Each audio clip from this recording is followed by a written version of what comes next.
a respeito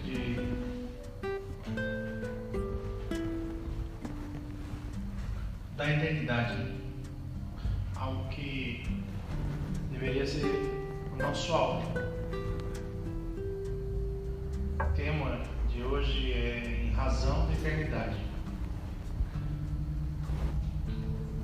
Como que nós deveríamos viver? Como que o cristão, que o crente deveria viver? Qual seria a maneira, o estilo de vida de um cristão, o estilo de vida de um crente, de um discípulo? Discípulo. Você sabia que a palavra discípulo ela é falada muito mais vezes no Novo Testamento do que a palavra cristão? Aliás, a palavra cristão é falada 2 vezes no Novo Testamento. E a palavra discípulo ela é falada várias vezes. Nós podemos ligar o conceito do que vamos falar aqui sobre a eternidade relacionado com a palavra discípulo. Porque ser discípulo tem tudo a ver com o alvo com que nós deveríamos almejar, que é a eternidade. Falando nessas coisas, nós deveríamos pensar a respeito de algumas coisas na nossa vida e avaliar se valem a pena ou não. Então vamos lá.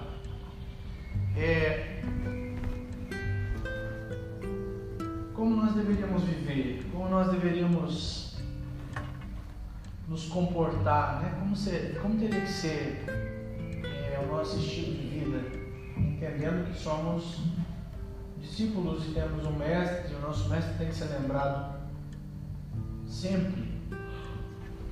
Aliás, quando se fala a respeito de discipulado, quando vemos essa relação entre discípulo e mestre, nós percebemos que o discípulo, se ele tem um mestre, é porque ele ama aquele mestre. Lembre que até em outros segmentos é assim, nenhum discípulo de uma arte marcial ele procura um mestre a quem ele não vai gostar. Aquele que quer ingressar numa dessas artes marciais, ele procura um mestre que vale a pena seguir. Então ele vai observar o estilo daquele mestre, ele vai observar a destreza, vai avaliar a prática, vai avaliar a técnica daquele mestre para ver se ele vai gostar dele para segui-lo. E quando ele encontra o seu mestre, ele pretende segui-lo a vida toda, não se troca de mestre, né? Agora, aqui no Ocidente é assim, no Ocidente se troca de mestre com facilidade. Você começa a treinar com alguém, quando você vê que tem alguém melhor que aquele que está te treinando, você muda de mestre e assim por diante. No Oriente não é dessa maneira. Na maioria dos segmentos, seja de artes marciais, seja de ensino, seja qualquer segmento que envolva discípulo e mestre, quando eles se encontram, eles se casam, ou seja, eles têm uma relação duradoura, geralmente pro resto da vida. Então nós precisamos avaliar isso, né? Avaliar a questão de como nós estamos sendo discípulos. E dentro dessa avaliação, vemos se vale a pena o que estamos fazendo. O que você está fazendo, o que nós estamos fazendo vale a pena seguirmos nesse caminho. Esse caminho vai nos levar à eternidade. Em razão da eternidade, vale a pena fazer aquilo, ou seja, aquilo que você está imaginando fazer, aquilo que você acha que deve fazer, será que vale a pena fazer? Em razão da eternidade, vale a pena projetar algo?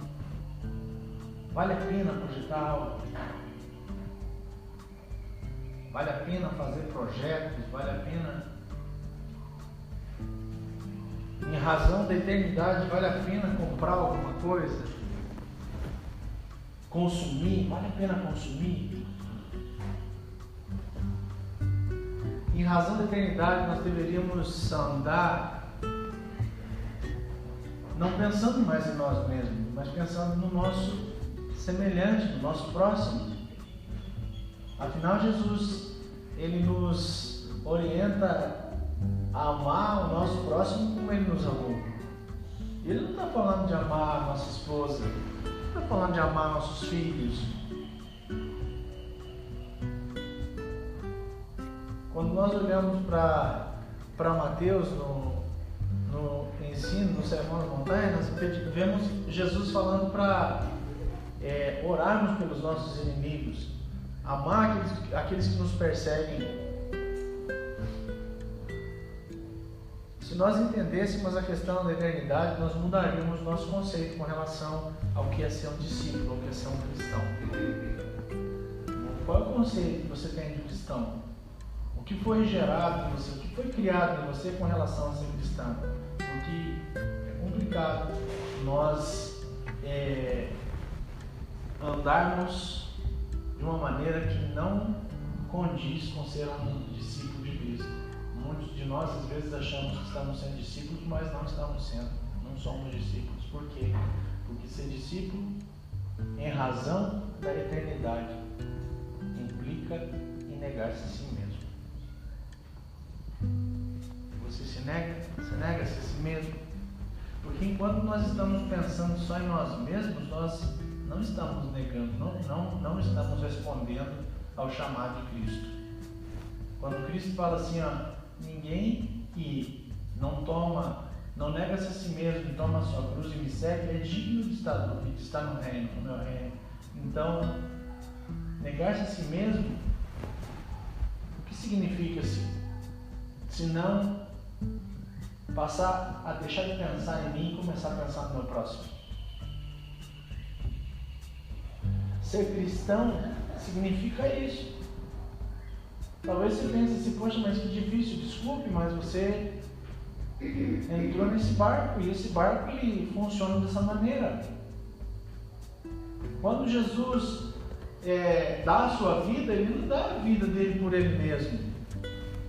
O que ele faz? Ele dá a vida dele pelos outros.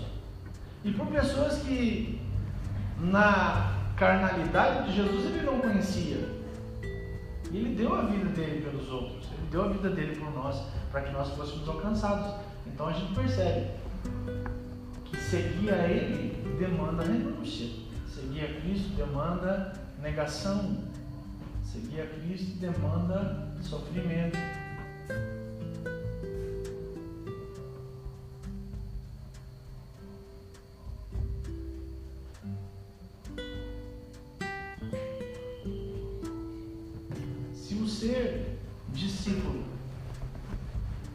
Se o ser discípulo implica renúncia, será que vale a pena nós pensarmos em tantas coisas para nós mesmos? Fala sério, pensa comigo, será que vale a pena? O que você veio buscar em Cristo?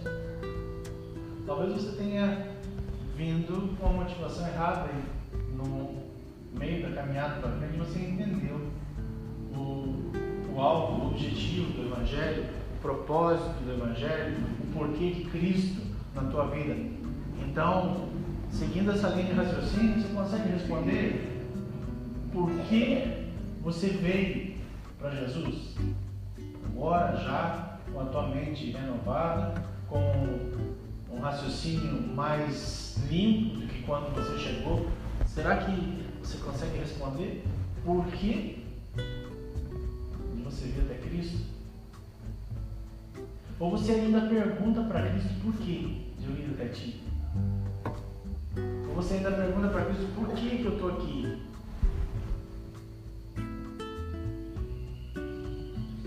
Na maioria das vezes a resposta está em nós mesmos, mas algumas das vezes não. A gente precisa entender, a gente precisa descobrir, né, o porquê. A gente precisa descobrir o porquê. Vamos abrir o livro de Mateus, capítulo 16, versículo 24. E é exatamente isso que a gente estava acabando de falar, Mateus 16, 24, está assim, ó.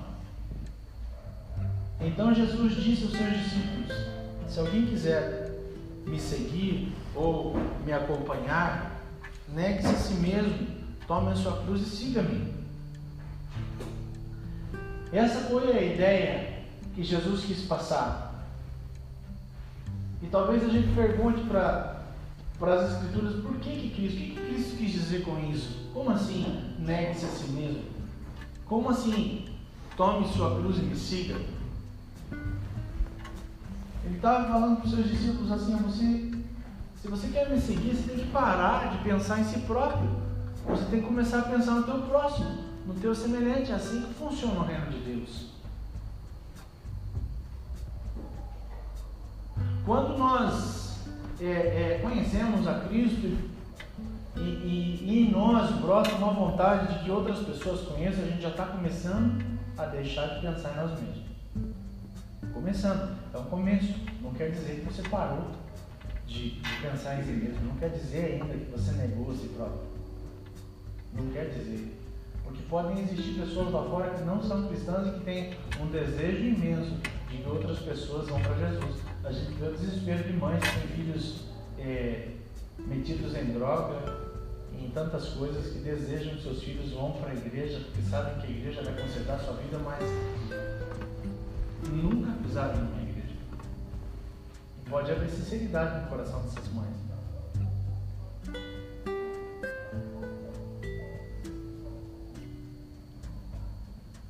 Em Mateus 19, do 16 ao 29, fala a respeito de uma história que nós já conhecemos bem. Não precisa se abrir, eu leio aqui. Então Jesus disse aos seus discípulos, eis que alguém se aproximou de Jesus e lhe perguntou: mestre, o que farei de bom para ter a vida eterna? Esse é aquele jovem rico, né? Respondeu-lhe Jesus: por que você me pergunta sobre o que é bom? Há somente um que é bom. Se você quer entrar na vida eterna, obedeça aos mandamentos. Aí ele pergunta para Jesus: mas quais os mandamentos? Jesus responde: não matarás, não adulterarás, não furtarás, não darás testemunho falso, honra teu pai e tua mãe, ama o teu próximo como a ti mesmo. Aí o jovem responde a Jesus: tudo isso eu já tenho obedecido, o que me falta ainda? Jesus responde: se você quer ser perfeito, vá à venda os seus bens e dê seu dinheiro aos pobres, e você terá um tesouro nos céus. Depois disso, vem e siga-me. Ouvindo isso, o jovem afastou-se triste, porque tinha muitas riquezas. Aí Jesus diz aos seus discípulos: a verdade é que dificilmente um rico entrará no reino dos céus. Digo ainda que é mais fácil passar o camelo pelo fundo de uma agulha do que um rico entrar no reino dos céus. Voltando ao começo desse texto, a gente percebe que esse jovem se frustrou quando Jesus fala a respeito de dinheiro. Esse jovem se frustra quando Jesus toca nos seus bens. Quando Jesus fala: vende todos os seus bens, se quer ser perfeito, vende todos os seus bens, dá aos pobres e segue-me. É simples de entrar para a vida eterna, de entrar no reino, de entrar na eternidade. É simples, é só abra mão de tudo que você tem, dá para os pobres e me segue. Antes disso, o jovem fala para Jesus assim: tudo isso que você está me falando eu já tenho obedecido. Depois disso, Jesus fala assim: então faz o seguinte, pega tudo que você tem e dá para essas pessoas. É mais ou menos isso que Jesus quis dizer para ele. Pega tudo que você tem, vende e dá o dinheiro para os adúlteros, dá o dinheiro para os mentirosos, para os assassinos, para os ladrões, dá o dinheiro para eles, dá o dinheiro para o teu próximo. Me segue, vem e me segue. Aí você terá um tesouro no céu. O problema é que nós não pensamos em razão da eternidade, nós pensamos em razão dessa terra. Nós pensamos em razão do que é finito, do que vai acabar. Esses são os nossos pensamentos. Nós pensamos que se nós não fizermos algo, lá no fundo, Deus não vai fazer nada por nós. Quando nós agimos assim, dessa maneira, quando o nosso coração está buscando riquezas, quando o nosso coração está buscando as coisas dessa terra, é como se nós estivéssemos dizendo para Deus: você não pode fazer nada por mim, eu preciso fazer alguma coisa.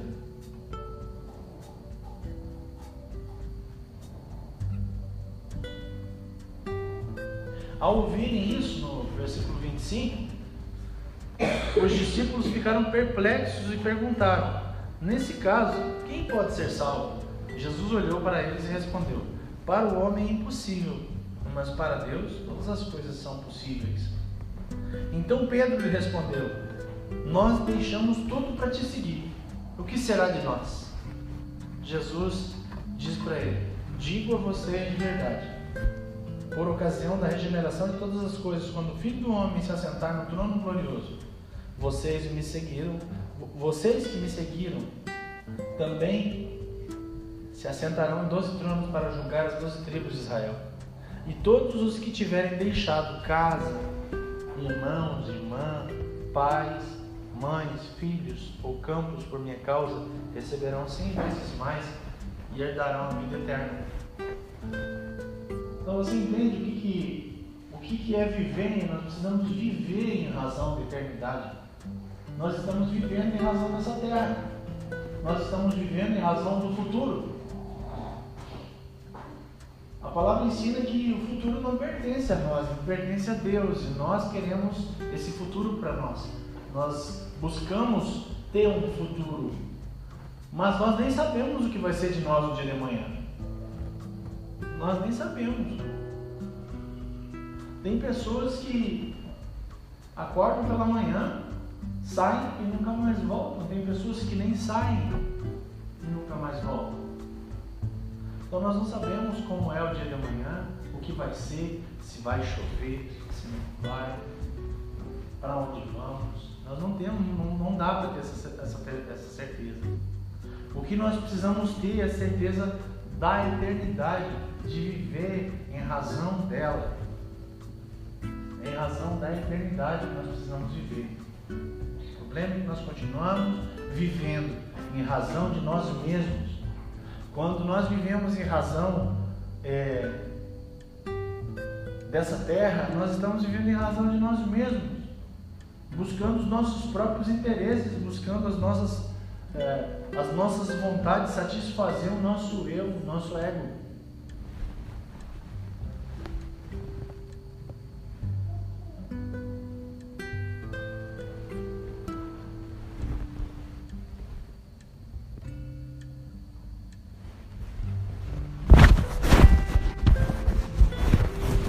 O que devemos fazer para viver de uma maneira completa, de uma maneira que agrademos a Deus, de uma maneira que estejamos debaixo da direção dele? O que deveríamos fazer, né? Como deveríamos viver? Não foi essa a pergunta que a gente fez no começo? Como deveríamos viver?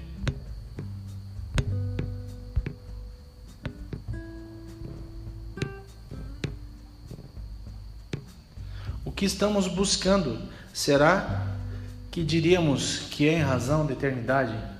O que você está buscando na sua vida? Você faz isso em razão da eternidade? Você faz isso pensando no prêmio celeste? Você faz isso pensando na vitória da cruz? Ou você faz pensando em si próprio, em alimentar o teu querer, a tua vontade, os teus sonhos, né?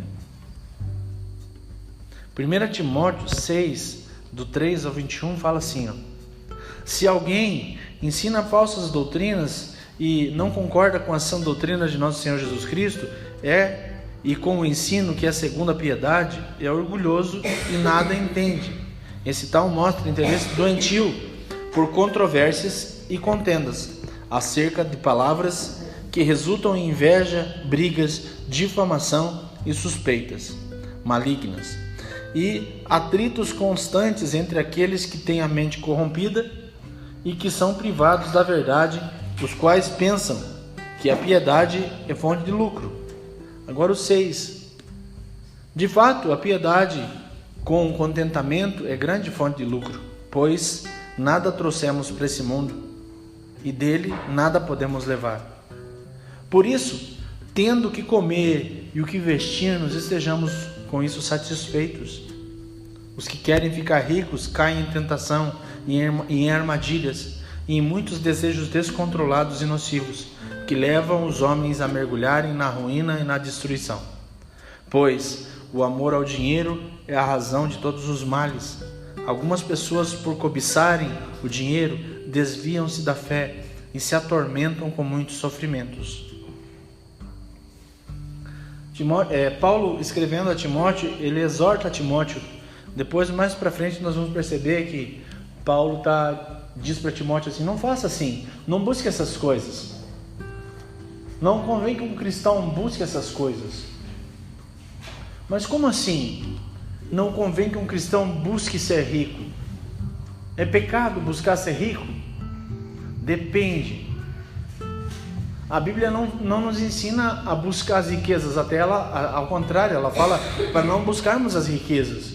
Mas a Bíblia ensina a buscarmos a Deus, a buscar o reino de Deus. Em Mateus 5 e 6 ali não fala disso, lembra? Jesus falando: não busquem essas coisas, busquem primeiro o reino de Deus. Por que vocês estão preocupados com essas coisas? Vocês ficam preocupados com essas coisas, preocupados com o que vocês precisam comer. Ou seja, o que Jesus estava falando? Vocês estão preocupados com pagar suas contas. Vocês estão preocupados com pagar suas dívidas que vocês fizeram.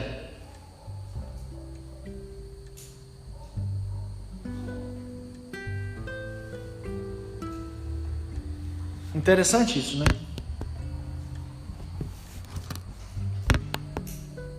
Mas então o que deveríamos fazer? A gente não deve se preocupar? Eu entendo que não que a gente não deva se preocupar, mas que a gente deva consertar. A gente deveria consertar. Como faz para consertar? Como fazemos para consertar, né? Não nos preocupar mais com essas coisas é o primeiro ponto. E o segundo ponto é não buscar mais essas coisas. O problema é que nós buscamos. Ao contrário de buscar Deus, nós buscamos as coisas. E quando nós percebemos, nós estamos ali no que Paulo estava falando a Timóteo, correndo o risco de nos desviar da fé e ser atormentado com muito sofrimento. Tem pessoas que não dormem porque estão endividadas. Tem pessoas que não dormem porque estão passando necessidade. Esse é o tormento do sofrimento, de buscar as coisas terrenas. No 11, na sequência, Paulo fala assim, você, porém, homem de Deus, fuja de tudo isso e busque a justiça, a piedade, a fé, o amor, a perseverança, a mansidão.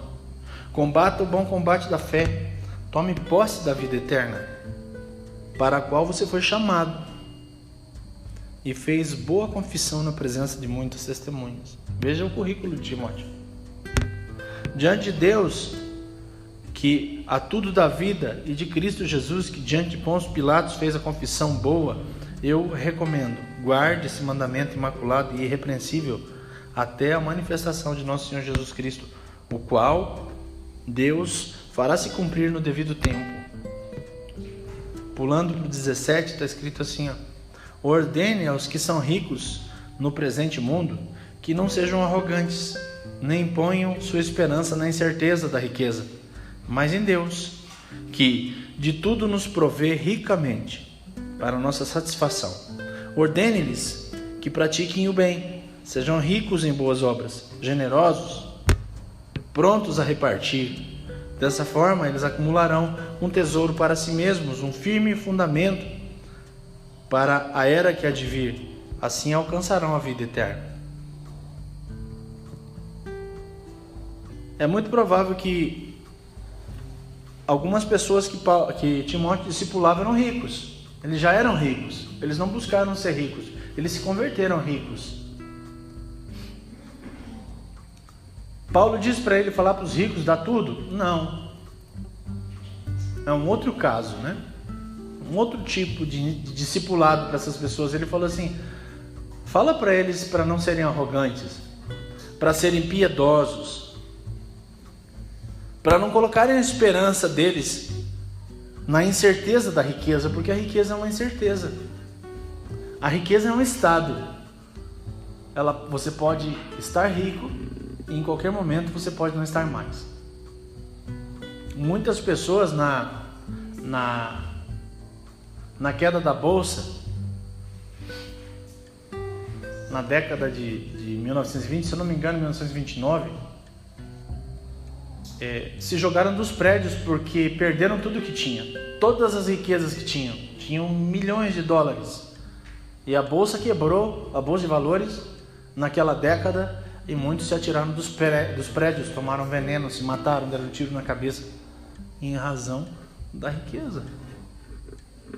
E em 1929, o evangelho nos Estados Unidos, ele era muito menos mesclado do que agora é. Tinha muito homem de Deus que pregava uma palavra pura naquela época. E é muito provável que muitas dessas pessoas que tiraram suas vidas em razão da perda da riqueza andaram dentro das igrejas. Então Timóteo ele dá esse conselho Paulo dá esse conselho para Timóteo, para que Timóteo ensine para aqueles que são ricos, né? Eu conheço uma pessoa que trabalha para uma família rica, e essa família rica ela não é crente, eles não são cristãos. E ouvindo a empregada dessas pessoas conversando, ela vendeu o carro dela, estava vendendo o carro, pôs o carro à venda, e o comprador chegou e comprou, e ela falou assim, eu tenho tanto dó de vender esse carro. Daí foi falado assim, mas por que você tem dó de vender o seu carro? Ela falou assim, porque a minha patroa que me deu. E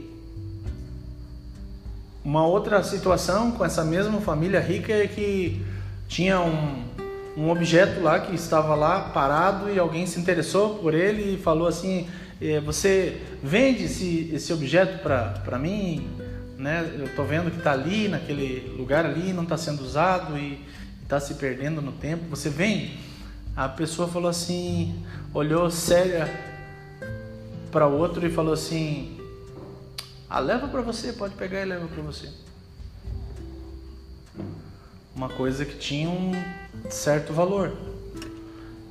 E daí a gente, olhando para essas pessoas, a gente consegue ver generosidade no coração delas, e a gente percebe que elas ficam cada vez mais ricas. Cada vez mais ricas. Por quê? Porque elas aprenderam, sem saber, a ser piedosas, a não ser arrogantes. É muito provável que não colocaram a esperança delas, mesmo não sendo cristãs, a não pôr a esperança delas na incerteza da riqueza, porque quem põe a esperança na incerteza da riqueza, segura, retém, guarda, não reparte.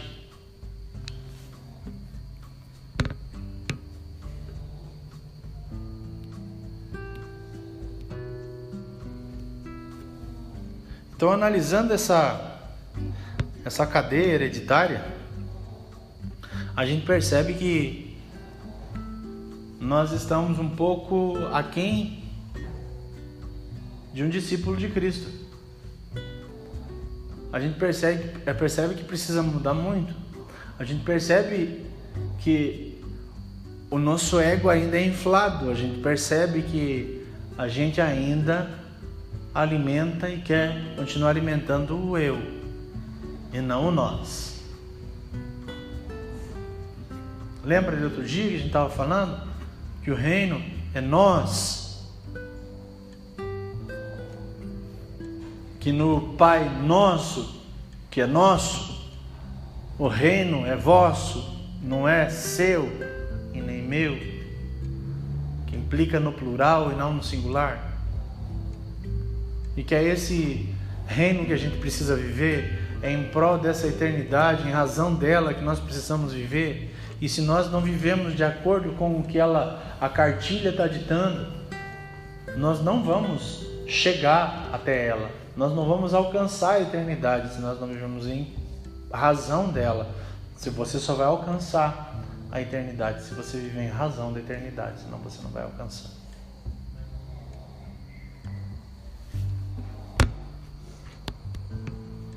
Vocês estão entendendo?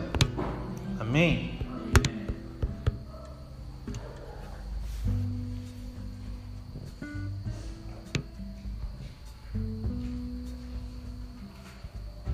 Timóteo também é advertido a guardar-se de conversas inúteis e profanas, e ideias contraditórias do que falsamente é chamado de conhecimento, professando, alguns desviaram dessa fé. Essas coisas vão contribuir em algo para a sua eternidade. Isso que nós lemos, esses textos que nós lemos, vão contribuir em algo para a eternidade, para nós? Vivemos em razão do nosso eu, pensando em nós mesmos, tentando passar a perna nas pessoas, tentando pisar nelas, tentando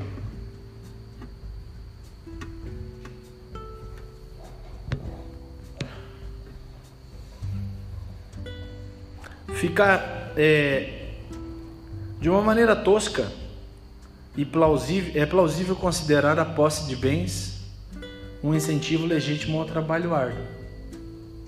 É uma maneira tosca de pensar, ou seja, uma maneira secular, mundana de pensar. É plausível dizer que a posse de bens demanda trabalho árduo. Então eu trabalhei por isso, eu suei por isso, eu dei parte da minha vida por isso, então eu mereço isso. E a gente percebe nisso o ego que precisa ser transformado. A gente percebe nisso que 0% estamos pensando no nosso próximo. Para nós que estamos começando a buscar o reino, entender o reino, Deus não vai dar nada se nós não repartirmos com as pessoas. Deus não vai depositar nada em nossas mãos se nós não repartirmos com as pessoas. Se você não repartir, se o teu coração não for um coração doador, se o teu coração não for um coração que quer repartir, que quer distribuir, que quer ser generoso, misericordioso, Deus não vai te dar.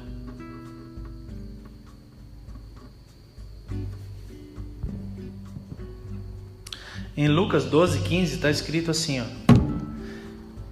Então disse-lhes Jesus: Cuidado, fiquem de sobreaviso contra todo tipo de ganância. A vida de um homem não consiste na quantidade dos seus bens. Você já ouviu essa frase, talvez em algum lugar de uma maneira diferente, mas ela está na Bíblia. Foi Jesus que disse que a vida de um homem, ela não consiste no tanto de bens que ele tem, ou seja, o valor do homem, ou seja, a estatura do homem, ou seja, a posição dele não é definida pela quantidade de bens que ele tem. Ah, mas como assim? Talvez nós perguntemos, mas como assim? Como assim se no mundo é dessa maneira? No mundo é dessa maneira, mas nós não vivemos mais conforme o mundo. No mundo pode ser assim. No mundo a moda dita, não dita? Isso é moda, agora é moda. A moda dita, no mundo o dinheiro dita, mas no reino de Deus não. No reino de Deus Jesus fala assim: aquele que quer ser o maior, que sirva aos outros. Assim é o reino. Você quer ser o maior? Sirva os outros. Sirva o teu próximo, ame o teu próximo.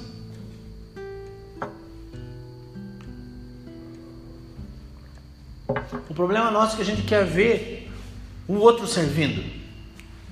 Esse que é o nosso problema. A gente quer ver a outra pessoa servindo, mas nós não estamos dispostos a servir. E no nosso subconsciente a primeira coisa que vem é essa: não, mas fulano não está servindo, por que eu vou servir? A fulano não está fazendo tal coisa, por que eu vou fazer? Isso é ego inflado. Isso é pensar no eu. Isso é o culto ao eu. Quando a gente fala assim, por que eu? É o culto ao eu. Você está pensando no seu eu, em você próprio.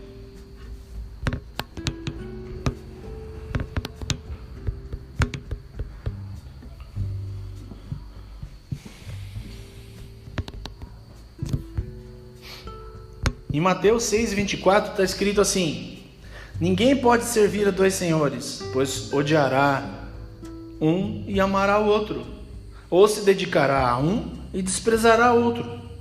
Vocês não podem servir a Deus e ao dinheiro. Então, há uma pergunta, né? Se ser rico é pecado? E a resposta pode ser depende. Depende. Pecado não é ter dinheiro, pecado é amar o dinheiro. Pecado não é ter dinheiro, pecado é reter o dinheiro. Ter não é pecado, reter é pecado. O pecado está no apego de todas essas coisas. Está no apego de obter bens, no apego de querer conquistar coisas. Sabe? E qual é esse pecado? É o de não confiar em Deus. De não confiar em Deus. Por não confiar em Deus, nós acabamos entrando pelo cano. Iremos perceber que o apego,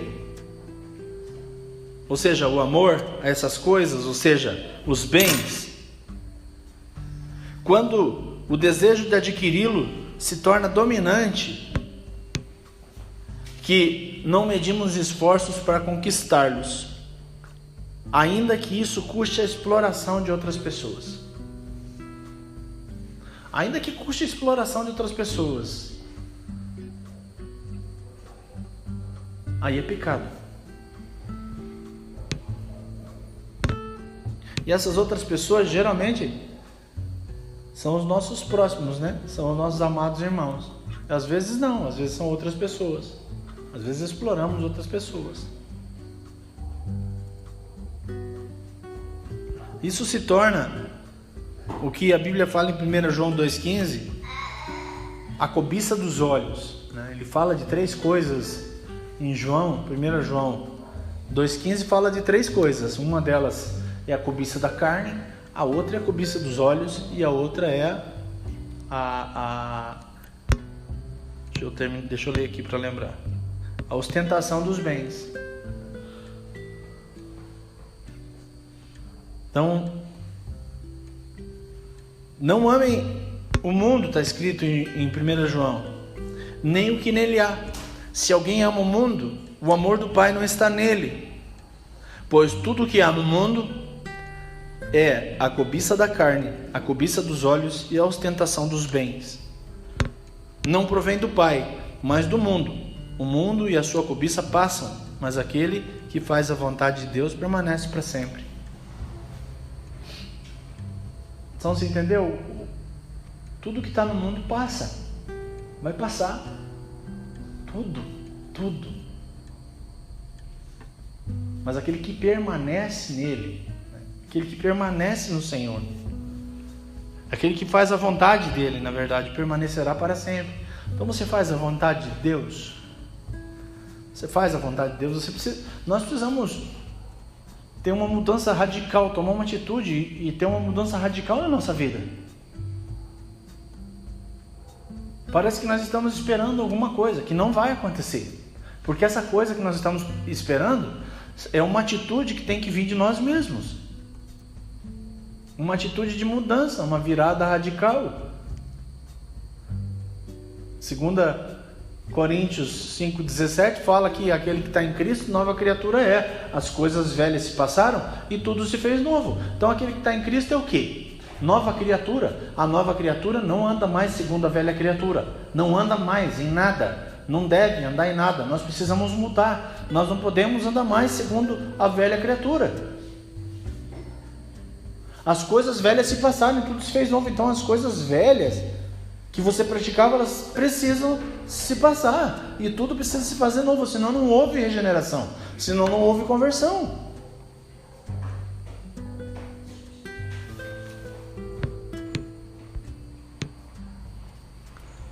Senão ainda estamos amando o mundo e tudo que há no mundo.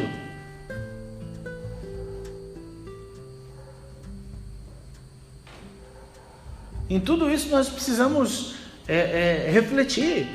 Se o nosso corpo glorifica a Deus, se a nossa vida glorifica a Deus, se as nossas roupas glorificam a Deus, se o nosso trabalho glorifica a Deus, se tudo isso é em razão da eternidade que fazemos.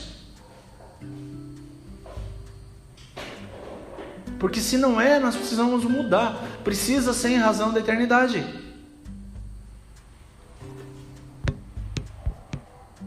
Lucas 5,10 está escrito assim, ó: como também Tiago e João, os filhos de Zebedeu, sócios de Simão, Jesus disse também a Simão: não temas, não tenha medo, de agora em diante será pescador de homens. Eles então arrastaram seus barcos para a praia, deixaram tudo e o seguiram.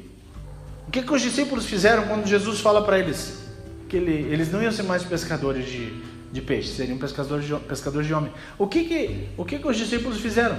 Eles deixaram tudo e seguiram a Cristo. Deixaram tudo. Eles entenderam que dali para frente as coisas que eles tinham que fazer tinha que ser em razão da eternidade.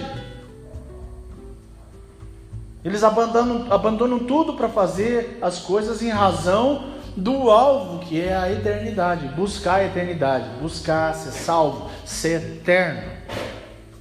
E nós não andamos em razão da eternidade. Precisamos nos converter. Pare para pensar. Talvez você fale assim: como assim não andamos? Mas pare para pensar na sua vida. Não precisa me responder. Responda dentro de você. Tudo o que você faz é em razão da eternidade. Teu alvo é Cristo. Teu propósito é Cristo. Tua vida é Cristo. Teu trabalho é Cristo. Pare para pensar.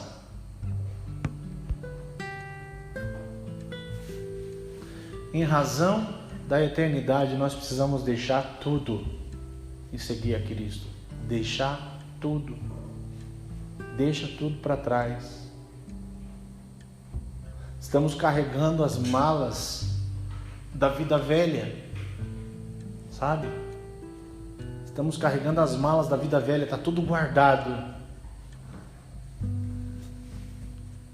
Guardamos as redes, pensando assim: vai que essa história de seguir a Cristo não dá certo, eu volto a pescar. Estamos guardando as redes. Estamos ainda com as cargas do passado. Ainda acariciamos algumas coisas. Sabe quando você tem várias coisas? Você tem várias mudas de roupa, mas você não usa mais elas. Mas você não dá para ninguém. Porque tem um valor sentimental. Porque talvez você ache que no próximo verão vai te caber. Assim nós estamos com as cargas, com as malas velhas. Eu vou guardar essas malas, eu vou guardar essas coisas aqui, porque vai que eu preciso delas. Vai que eu precise viajar. As malas estão ali, mas não foi isso que Jesus falou. Em Mateus 11, 28 não é isso que ele fala. Ele fala assim: tomem o meu jugo, que é suave, peguem o meu fardo, que é leve, deixem um fardo de vocês, vamos trocar. Quando Jesus fala assim, vamos trocar de fardo, ele está dizendo assim: eu vou carregar os seus pecados. Ele já estava predizendo o que ele ia fazer na cruz do Calvário. Ele fala: eu vou carregar os seus pecados. Pegue o meu fardo, que não tem pecado, ele é leve. Mas nós queremos continuar carregando os fardos do passado. Aí não conseguimos alcançar a regeneração, não conseguimos alcançar conversão. Andamos na montanha, uma hora estamos lá, outra hora estamos lá embaixo, outra hora estamos lá em cima.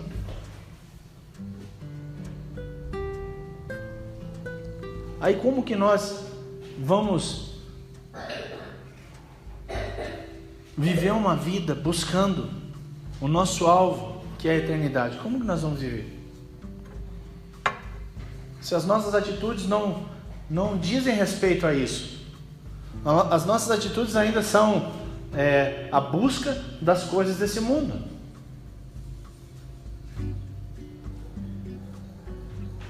Nós cantamos a música e perguntamos para o Senhor: será que é hoje que tu volta? Talvez o Senhor pergunte para nós: será que você está pronto?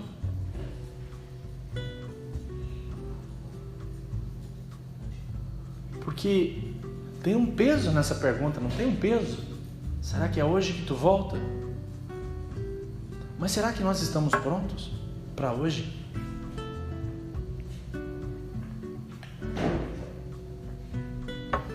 Será?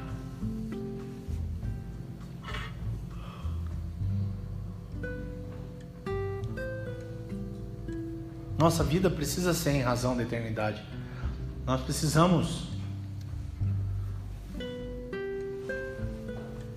viver em razão disso. Nós precisamos ter a certeza de que vamos morar com Ele, de que vamos viver com Ele, de que vamos receber o que Ele prometeu, quando Ele está falando para os discípulos ali a respeito dos 12 tronos. E depois Ele fala tudo aquele que abandonar. Ele não fala abandonar, entristecer, não é isso que Ele está falando. Ele está falando todo aquele que tem esses mais importantes do que o Senhor, não entrarão no reino de Deus. Por exemplo, aquele que tem a mãe, o pai, os irmãos, os amigos, os parentes mais importantes do que o próprio Deus, esses não vão entrar no reino de Deus. Ou seja, eles não abriram mão de nada por Deus. Então nós precisamos abrir mão de tudo por Deus. Nada tem que ser mais importante para nós do que o Senhor. Nada tem que ser mais importante. Senão nós corremos o risco de estarmos numa igreja, mas não sermos. Esse é o problema. O problema é estarmos e não sermos. Muitas pessoas na igreja de Cristo na terra podem estar na igreja, mas podem não ser salvos. Porque o coração delas não está no Senhor, está nas coisas desse mundo, está nas riquezas desse mundo. Então é como se nós fôssemos aquele lobo que estraçalha uma ovelha, e o pastor vem e descobre que uma ovelha foi devorada, e de madrugada ele vem, de noite ele vem e arma uma armadilha para pegar esse lobo. E quando ele chega de manhã, esse lobo está preso na armadilha. Ele pega esse lobo e ele prende ele dentro de uma jaula. E nessa jaula, que está próxima ao aprisco de ovelhas, aquele lobo está. Ali ele não pode mais devorar nenhuma ovelha, mas o lobo está ali. O lobo está ali. assim muitas vezes está dentro de nós. Nós achamos que nos convertemos, mas o lobo está ali dentro, esperando uma oportunidade. O que aquele pastor deveria fazer quando capturou aquele lobo? Em verdade, ele deveria matá-lo, para que esse lobo nunca mais atormentasse a vida dele e nem devorasse suas ovelhas. E muitas vezes nós fazemos isso, nós aprisionamos o lobo dentro de nós, mas não o matamos. Então ele está ali, pronto para devorar. A qualquer momento ele pode romper aquela grade e voltar a devorar. Então a conversão, irmão, é matar o lobo. Não é aprisioná-lo, é matar o lobo. Você precisa matar o lobo. Porque esse lobo está te atormentando. E ele quer te devorar. Então, na menor chance que ele tenha de escapar dessa prisão, dessa jaula, ele vai te devorar. Então, mate o lobo. Amém?